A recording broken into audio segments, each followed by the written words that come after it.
Assalamualaikum warahmatullahi wabarakatuh. Kami dari kelompok 2 akan menjelaskan mengenai dimensionality reduction atau pengurangan dimensi dengan beranggotakan yaitu Safri Ahsanul Iqbal, Adam Bagus Habibi, dengan saya sendiri Arin Juansari, ada Husain Atar Adhari, ada Putra Ahwanuka, dan Nova Rifki Afifuddin. Pertama-tama kita akan introduction dulu mengenai dimensionality reduction. Poin pertama, ketika banyaknya ciri dalam setiap training instan akan membuat training berjalan sangat lambat dan juga membuat sulit untuk menemukan solusi yang baik. Solusinya untuk solusi dari poin pertama tadi, kita bisa melakukan dimensionality reduction. Tetapi dengan melakukan ini akan menyebabkan kehilangan informasi.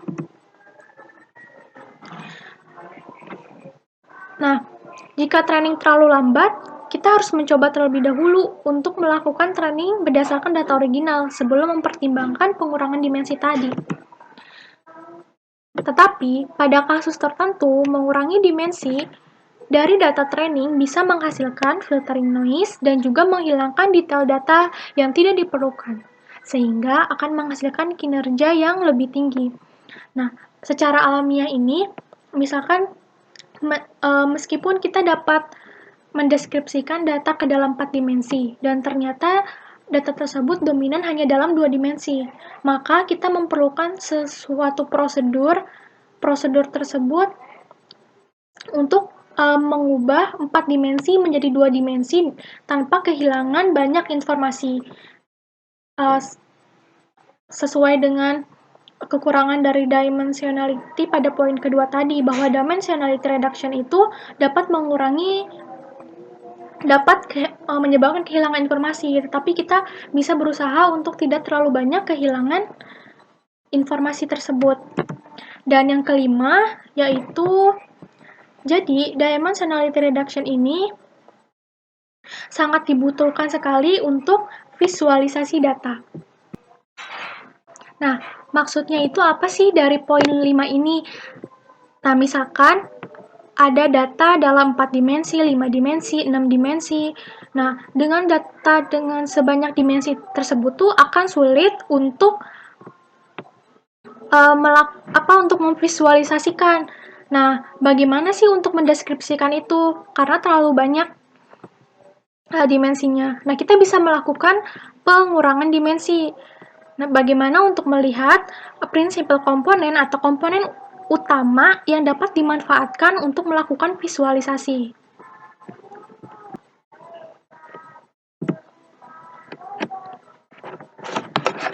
Kemudian selanjutnya yaitu course of dimensionality. Pertama ini kita mempunyai titik yang merupakan dimensi 0. Kemudian ketika kita geser ke sini, maka dia menjadi dimensi 1 yang berupa garis. Ketika kita geser dari sini ke bawah, maka dia akan menjadi dimensi 2 berupa square atau persegi. Dari sini jika kita geser ke arah kita, maka akan menjadi dimensi 3 dengan bentuk berupa kubus. Dari sini ketika kita geser ke arah dalam, maka menjadi dimensi 4 berupa gambar tesseract. Selanjutnya sampai dimensi-dimensi yang lebih besar. Selanjutnya kita coba dengan kasus bagaimana apa yang terjadi jika dimensinya semakin besar. Pertama-tama, jika kita mengambil 2 titik secara random pada unit square, jadi unit square itu adalah ini. Dia yang mempunyai panjang dan lebar 1. Jika bentuknya kubus, berarti dia punya volume 1. Sama-sama 1 semuanya. Itu disebut dengan unit square. Jarak antara dua titik ini jika dihitung secara rata-rata itu akan sama dengan 0,52. Nah, gimana nih jika kita lakukan dalam dua titik random pada unit 3D, yaitu yang berbentuk kubus tadi. Nah, ketika dia berbentuk kubus, berarti dia mempunyai volume yang sama dengan 1. Tetapi ketika dihitung jarak rata-ratanya dengan mengambil dua titik secara random tadi, rata-ratanya itu menjadi 0,66. Bahkan pada hypercube yang berdimensi 10.000, jika kita ambil dua titik secara random, maka jarak antar titik itu secara rata-rata menjadi 408,25. Mengapa demikian? Padahal mereka mempunyai panjang, lebar, luas, volume yang sama dengan 1. Tetapi mengapa mempunyai jarak rata-rata yang semakin besar ketika dia dimensinya pun semakin besar? Ada kemungkinan semakin banyak data itu semakin besar, maka terjadilah jarak yang semakin besar juga, jarak yang semakin tinggi. Nah, maka dari itu, dalam artian bahwa kita itu mempunyai resiko data sparse atau jarang atau renggang. Nah, hal ini tuh ketika dimensinya semakin tinggi itu, besar kemungkinan akan terjadi overfitting.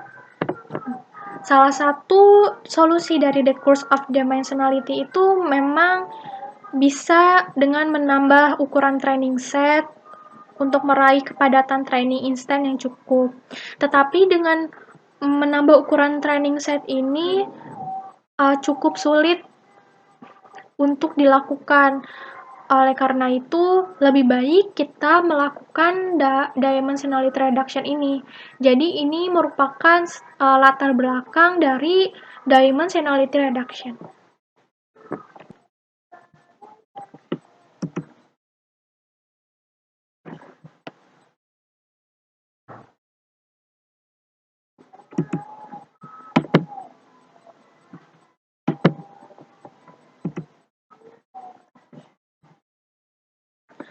Nah, pendekatan utama dari dimensionality reduction ini, yang pertama itu adalah proyeksi.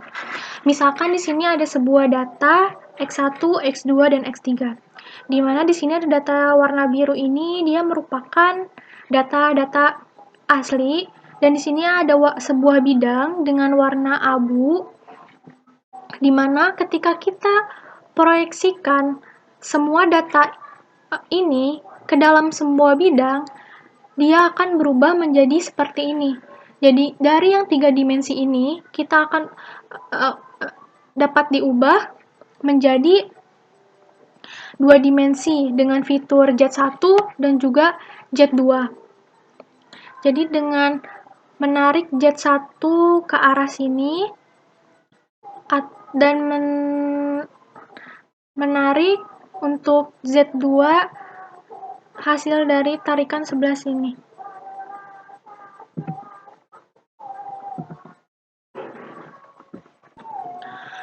Nah, maksud tarik tadi maksudnya kita memproyeksikan data ini terhadap bidang dengan arah vektor ke atas dan juga ke samping. Nah, dari proyeksi ini kita bisa kehilangan banyak informasi. Kehilangan informasi seperti informasi tinggi relatif terhadap Z1 dan Z2. Tetapi menjadi tidak signifikan ketika misalkan nanti variasinya besar dan kita ambil 95% data tersebut. Nah, sudah bisa kita representasikan hanya dengan 2 dimensi ini tanpa terlalu banyak kehilangan informasi.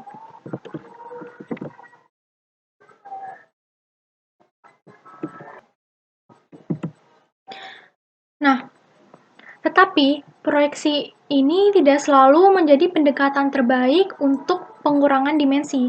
Contohnya pada kasus dataset synthetic Swiss roll.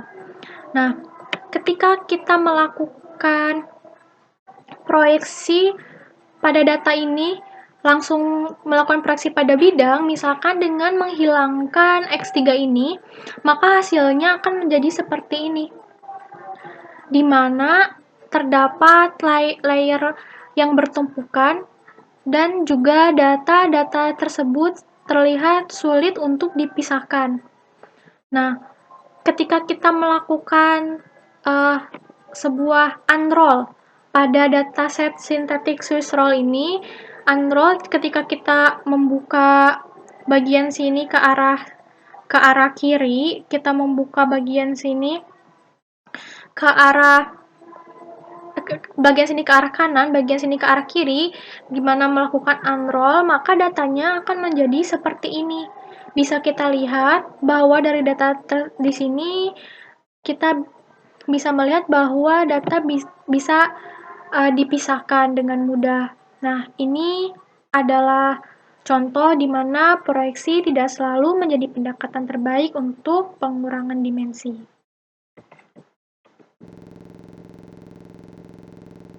Assalamualaikum warahmatullahi wabarakatuh. Perkenalkan, nama saya Husain Atardari dengan NIM 1102774126. Di sini saya akan menjelaskan tentang pendekatan utama dalam dimensionality reduction dengan metode yaitu manifold learning. Itu 2.2 yaitu manifold learning. Di sini manifold learning yaitu metode yang bergantung pada asumsi manifold, disebut juga manifold hipotesis. Nah, secara prinsip, kebanyakan dataset real dengan dimensi tinggi terletak pada manifold dengan dimensi yang jauh lebih rendah. Asumsi ini sering tampak secara empiris. Jadi, pada manifold learning ini saya menggunakan dataset Swiss roll, yaitu merupakan sebuah contoh dua dimensi manifold. Manifold dua dimensi adalah sebuah bentuk dua dimensi yang dapat dibengkokkan dan dibelitkan pada dimensi yang lebih tinggi. Jadi secara umum, manifold dimensi D merupakan bagian dari sebuah ruang dimensi N di mana D kurang dari sama dengan N. Nah, secara lokal menyerupai hyperplane dengan dimensi D. Pada kasus Swiss roll, D sama dengan 2 dan N sama dengan 3. Secara lokal menyerupai bidang dua dimensi, tetapi digulung pada dimensi ketiga. Terus, asumsi manifold sering diikuti dengan asumsi implisit lain, bahwa tugas yang akan dilakukan, misal regresi atau klasifikasi yang lebih sederhana jika diekspresikan pada ruang manifold dengan dimensi yang lebih kecil. Misalkan pada baris atas pada gambar 7.6 Swiss roll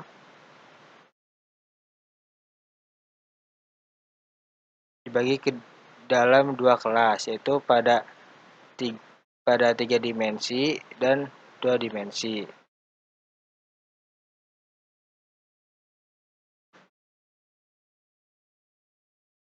Pada 3 dimensi sendiri, yaitu di bagian sebelah sini, ini 3 dimensi, sedangkan sini 2 dimensi.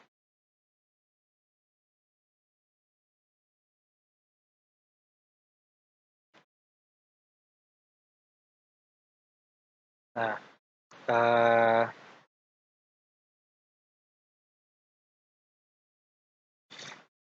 jadi pada 3 dimensi ini yaitu batas keputusan decision boundary akan cukup kompleks, tapi pada ruang unroll manifold 2 dimensi gambar sebelah kanan, batas keputusan merupakan garis lurus.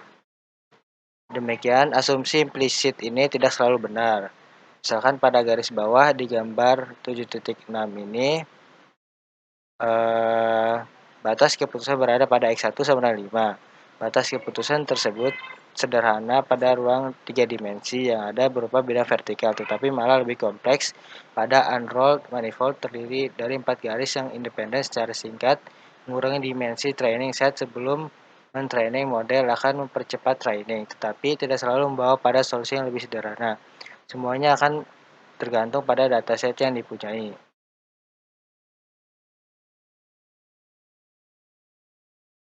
Nah, yang batas X1 sama dengan 5 itu ini. Ini X sama dengan 5 yaitu pada bidang vertikal, garis vertikal.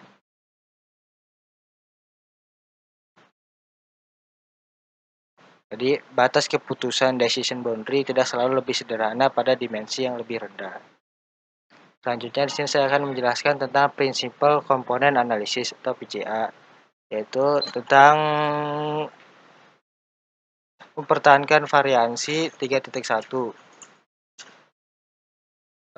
Sebelum melakukan proyeksi training set pada hyperplane dengan dimensi yang lebih rendah, maka pertama kali harus dilakukan adalah memilih hyperplane yang tepat. Sebagai contoh, datasheet 2 dimensi sederhana yang direpresentasikan pada gambar 7.7 bersama 3 sumbu berbeda berupa hyperplane 1 dimensi.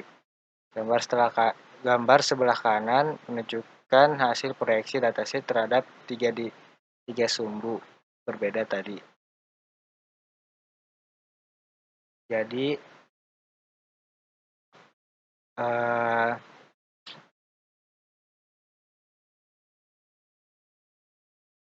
bersama 3 sumbu berbeda berupa hyperplane 1 dimensi itu maksudnya yang ini. Ini 3 sumbu 1, 2, 3.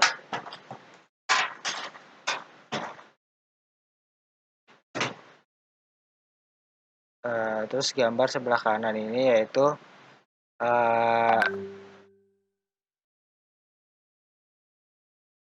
hasil proyeksi dataset terhadap 3 sumbu tersebut. Ini hasilnya. Terus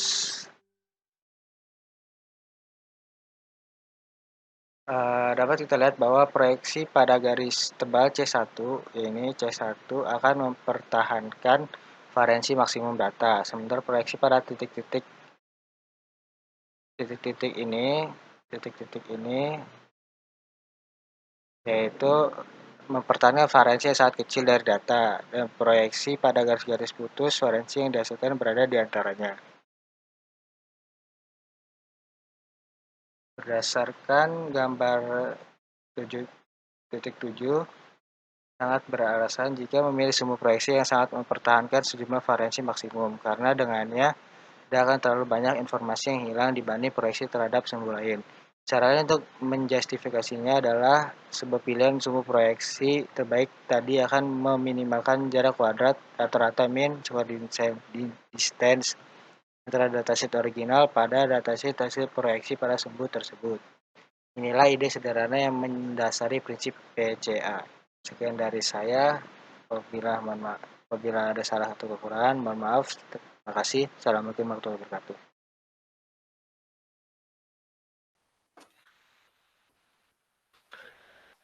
Selanjutnya, saya Adam Bagus Habibi Al-Rashid ingin menjelaskan tentang 3.2 prinsipal komponen dan 3.3 cara memproyeksikan ke dimensi. Nah, pertama saya akan menjelaskan terlebih dahulu apa itu prinsipal komponen analisis. Di situ itu PCA itu sebenarnya metode buat untuk mengkompres data.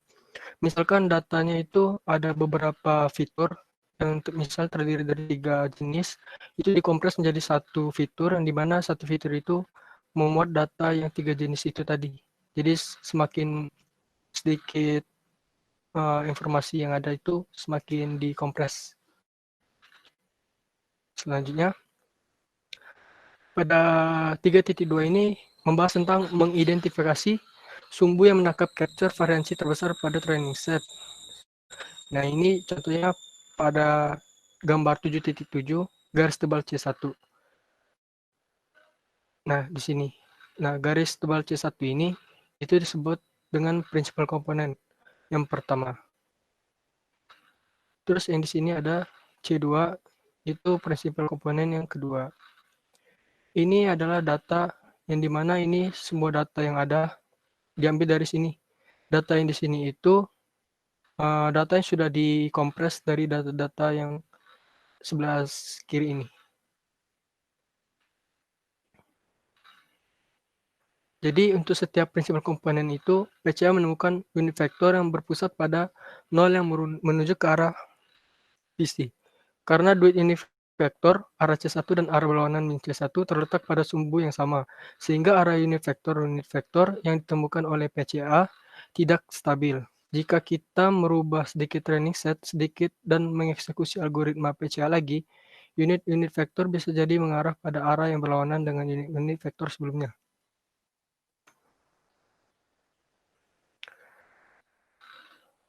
Nah, bagaimana sih cara menemukan prinsipal komponen dari sebuah training set? Itu bisa seperti yang sudah kita ketahui, terdapat teknik faktorisasi matriks standar yang disebut dengan SVD atau Singular Value Decomposition. SVD itu dapat mendekomposisi matriks training set ke X ke dalam perkalian 3 matriks.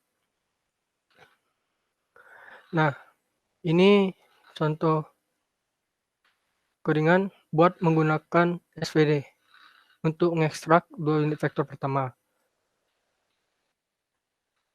Yang bisa kita lihat di sini.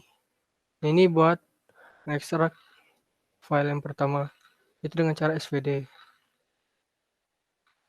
Terus pada hasil akhir itu ngeprint C1 C2 itu adalah ngeprint buat hasil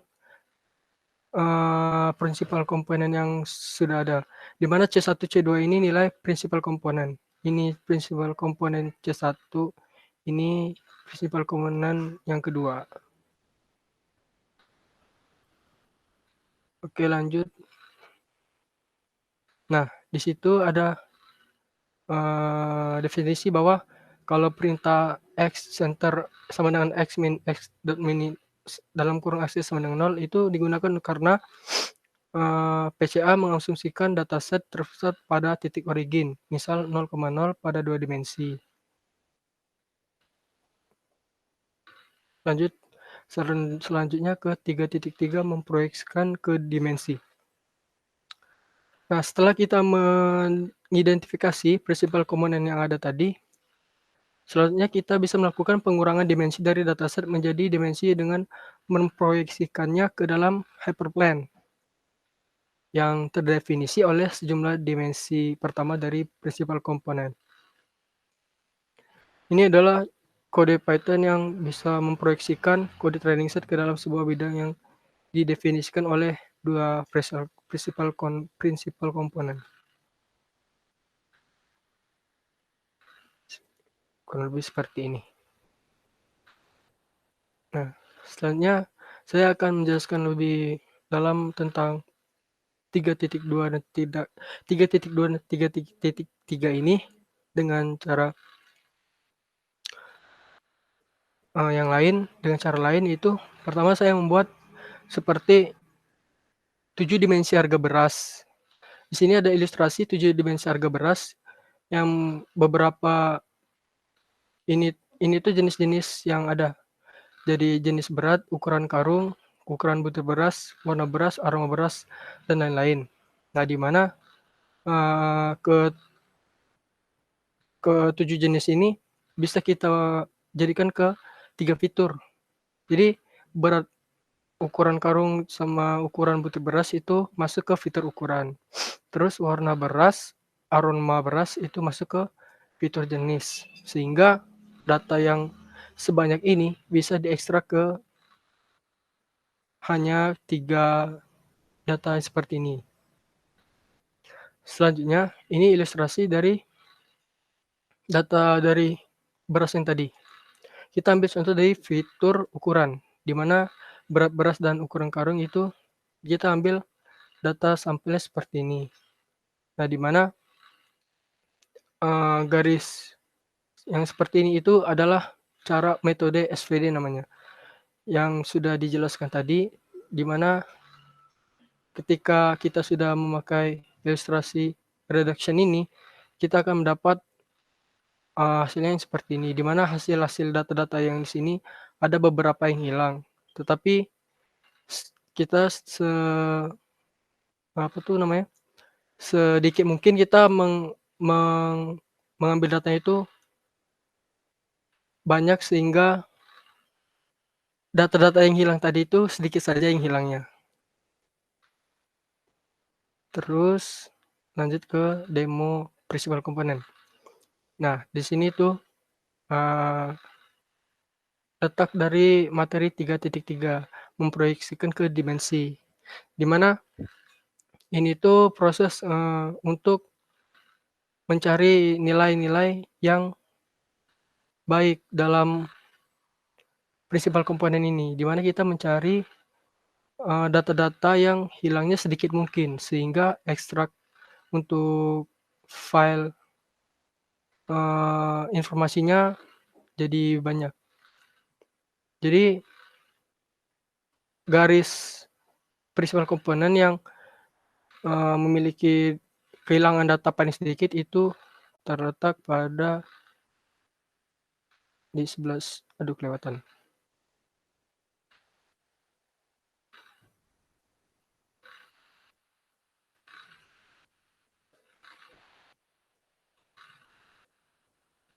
Di sini. Nah, di mana di sini itu kita bisa lihat sebelum direduksi titik-titik biru ini ada banyak. Terus ketika kita setelah reduksi itu menjadi lebih sedikit, di mana data-data yang sini diambil dari data-data sebelah sini, sebelah kiri, tetapi tetap ada data-data yang hilang, tetapi itu tidak apa-apa, karena kita ingin mengekstrak file ini sedikit mungkin, sekecil mungkin, jadi lebih sederhana lah. Ini satu principal komponen, tapi kalau diminta 2 principal komponen, saya bisa merubahnya ke arah sebaliknya.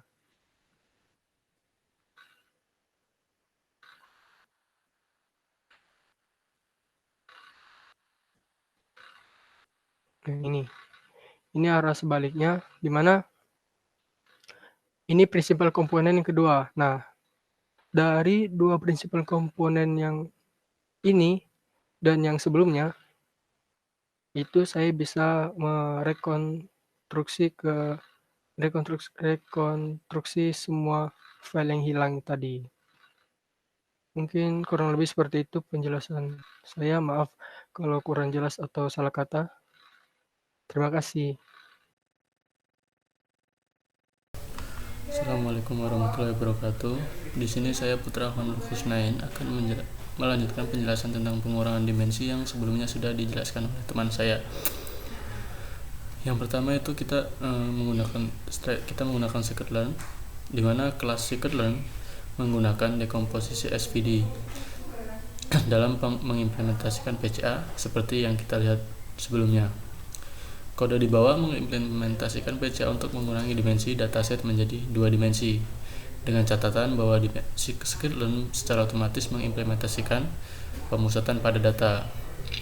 Di sini ada contoh codingannya. Untuk bar pertama yaitu from sklearn decomposition import PCA, di mana dia akan mengimport library dari sklearn decomposition agar kita bisa menjalankan proses PCA yang akan kita laksanakan.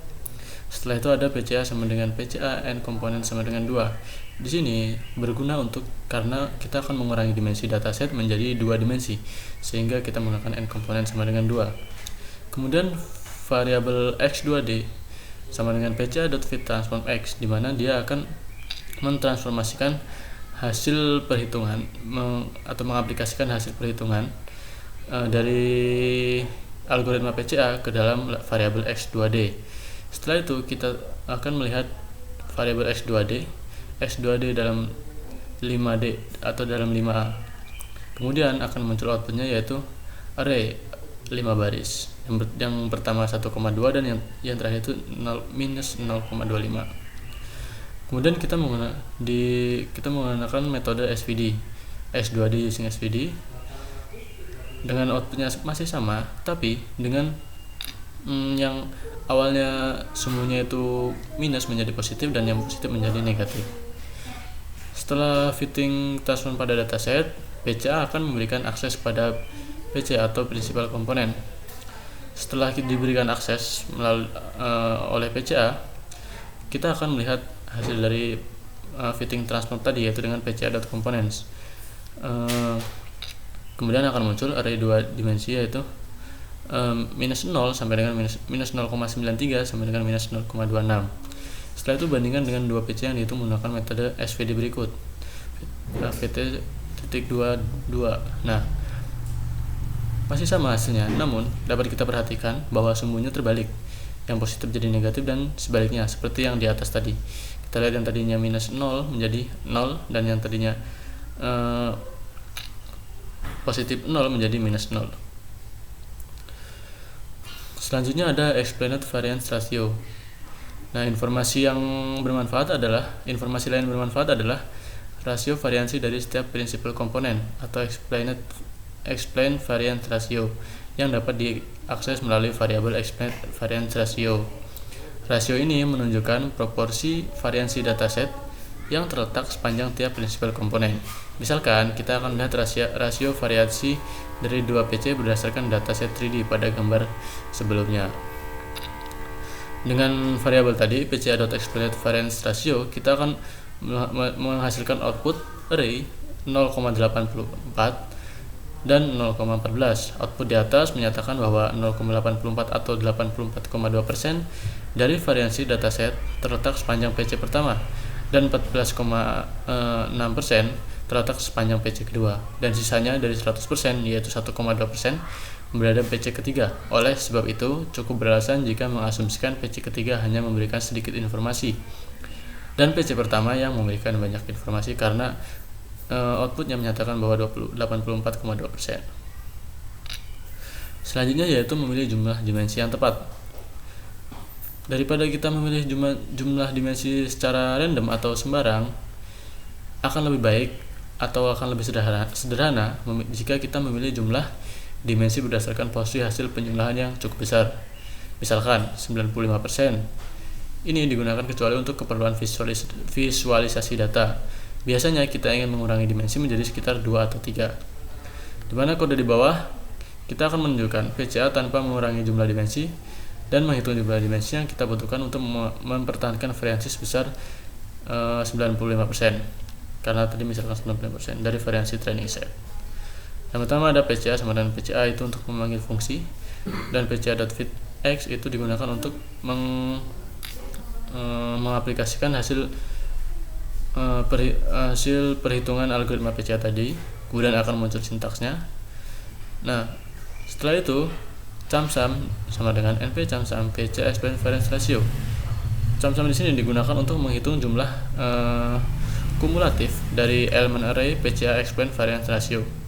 Kemudian D sama dengan NP argmax dalam kurung ChamSum lebih besar daripada sama dengan 0,95 plus 1, dimana di sini untuk mendapatkan indeks dari nilai maksimum, dimana 0,95 tadi, dan kita akan menampilkan hasil D. Hasil D akan terlihat 2. Terlihat bahwa dimensi yang mempertahankan variasi dataset dengan 90% adalah 2. Kemudian kita akan men-set n komponen sama dengan D dan mengeksekusi PCA kembali.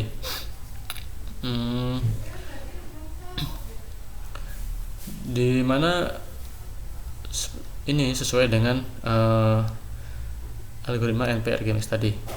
Tetapi ada opsi yang jauh lebih baik, yaitu daripada kita harus mengspesifikasikan jumlah PCA yang kita ingin pertahankan, maka kita dapat men-set bilangan float antara 0,0 dan 1,0. Selanjutnya ada opsi lain, yaitu dengan membuat plot.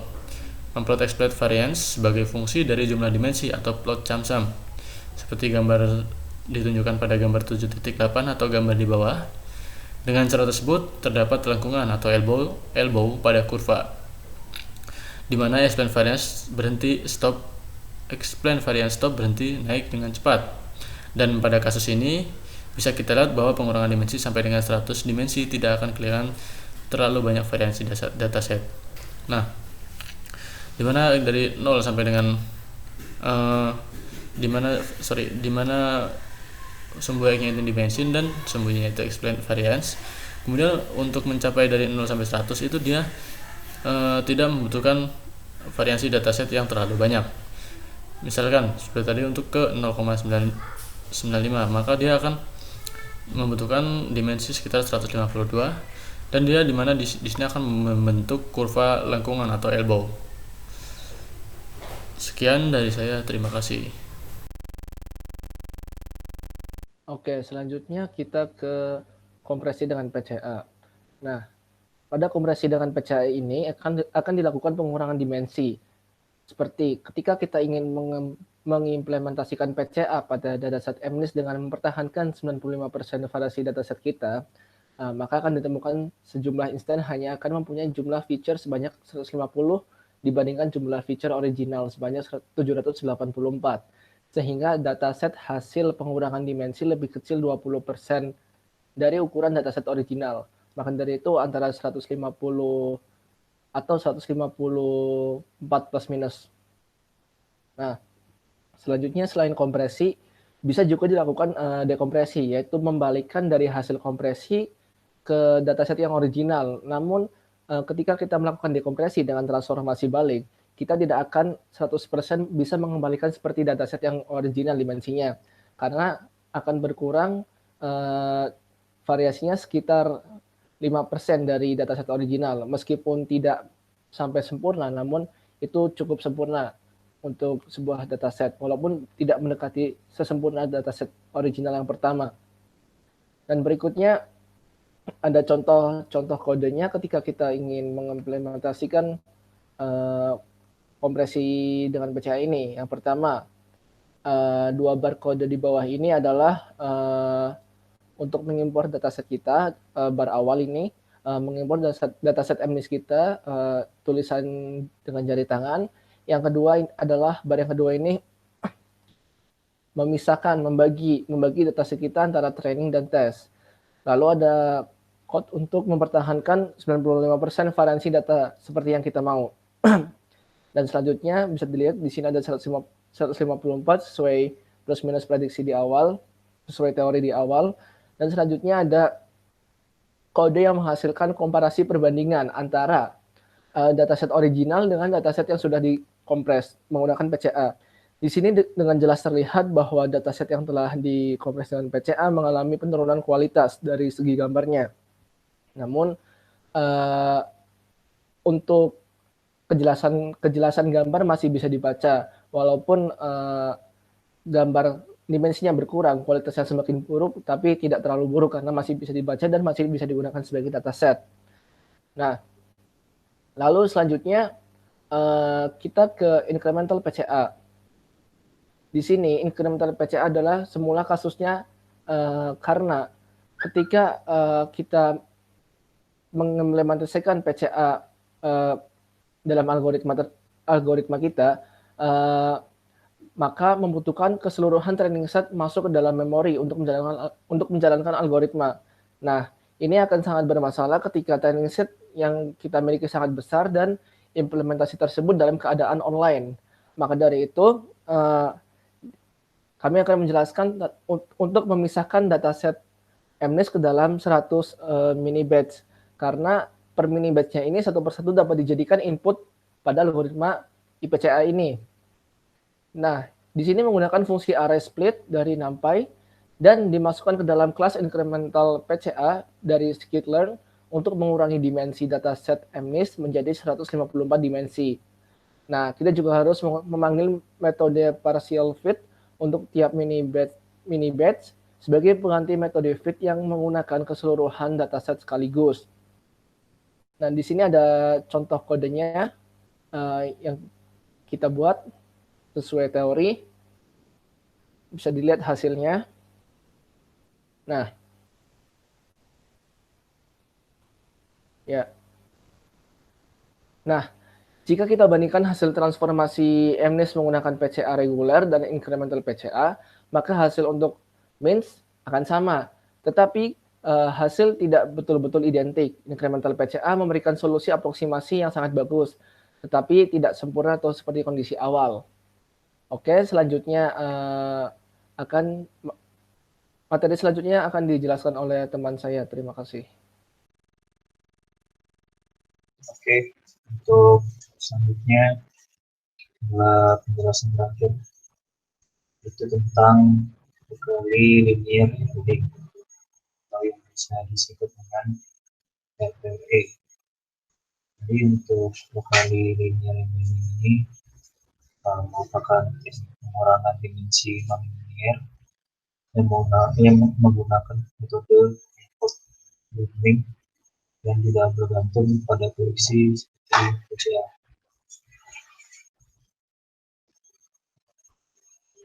Jadi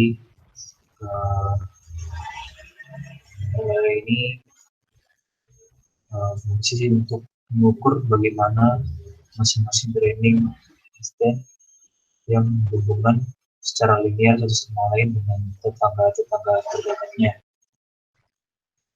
Terus selanjutnya itu mencari representasi training set pada dimensi yang lebih rendah. Tetapi hubungan lokal antar instance tetap dijaga maksimal. Dalam pendekatan ini khususnya baik untuk rolling twisted maupun terutama bicara tidak baik dan di lokali ini kumpulan datanya itu dapat direpresentasikan dalam ruang vektor dan dimensi dengan dimensi digunakan untuk vektor-vektor tertentu. Algoritma ini juga algoritma pada era ini merupakan metode tanpa pengawasan untuk menggunakan dimensi. Jadi dalam pengurangan dimensi ini sambil dipertahankan untuk fitur geometris dari struktur fitur non-linear hasilnya. Jadi untuk algoritmanya seperti ini terdapat beberapa state ini untuk yang state untuk mendefinisikan untuk beberapa tetangga-tetangganya. Terus untuk mengadopsi algoritmanya.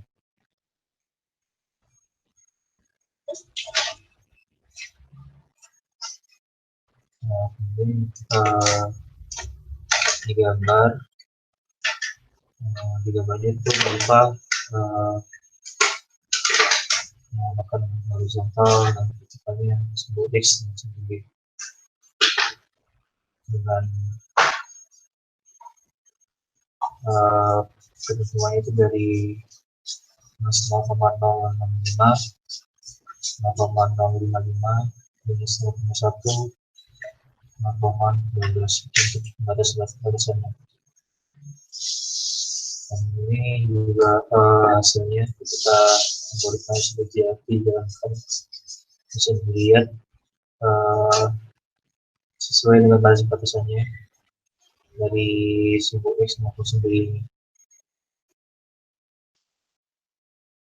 Jadi gambar itu menunjukkan hasil nol dari dataset visceral pada dimensi dua dimensi. Jadi juga bahwa gambar tersebut dikontrol dan jarak antar instansinya secara lokal terjaga sesuai yang sudah ditentukan tadi.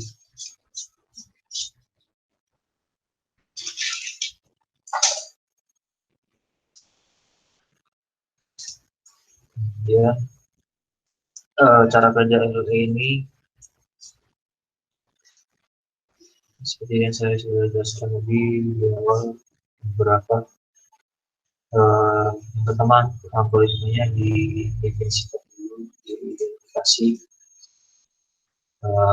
untuk beberapa tetangga-tetangganya. Terus mencoba untuk merekonstruksinya. Kemudian secara khusus algoritma ini merupakan bobot pada yang sudah ditentukan, sehingga koordinat jarak pada rumus ini bisa sekecil mungkin dan dapat mengasumsikan sama dengan 0 adalah salah satu dari diantara atau tambah dekat dari X I, sehingga didapat persamaan dari algoritma kali linear seperti ini.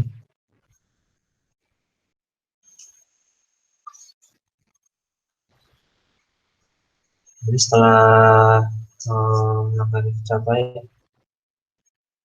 matris pembobot B mengkodekan hubungan linear adalah masing-masing training instance.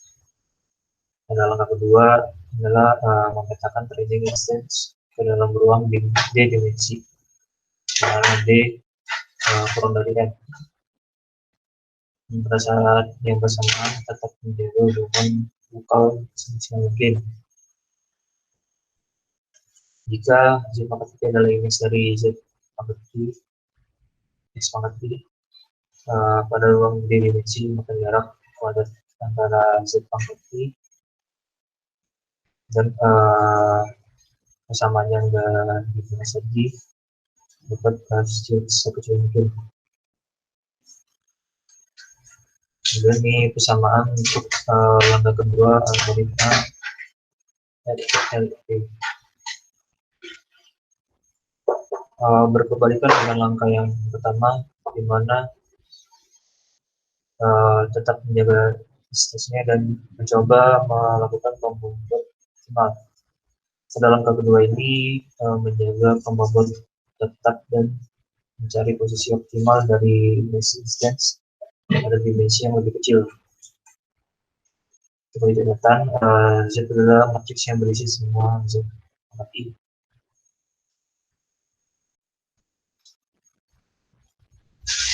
Jadi implementasi pada script mempunyai kompleksitas komputasi O, M, log M, N, log K untuk menemukan K tetangga dekat. O, NK pangkat 3 untuk optimisasi bobot, dan O pangkat 2 untuk representasi pada dimensi rendah. Tetapi for N pangkat 2 O N pangkat 2 akan membuat algoritma buruk untuk penskalaan dengan dataset yang besar. Mungkin sekian untuk penjelasan dari ini, dan juga akhir dari presentasi dari kelompok kami. Sekian kurang lebih yang maaf. Assalamualaikum warahmatullahi wabarakatuh.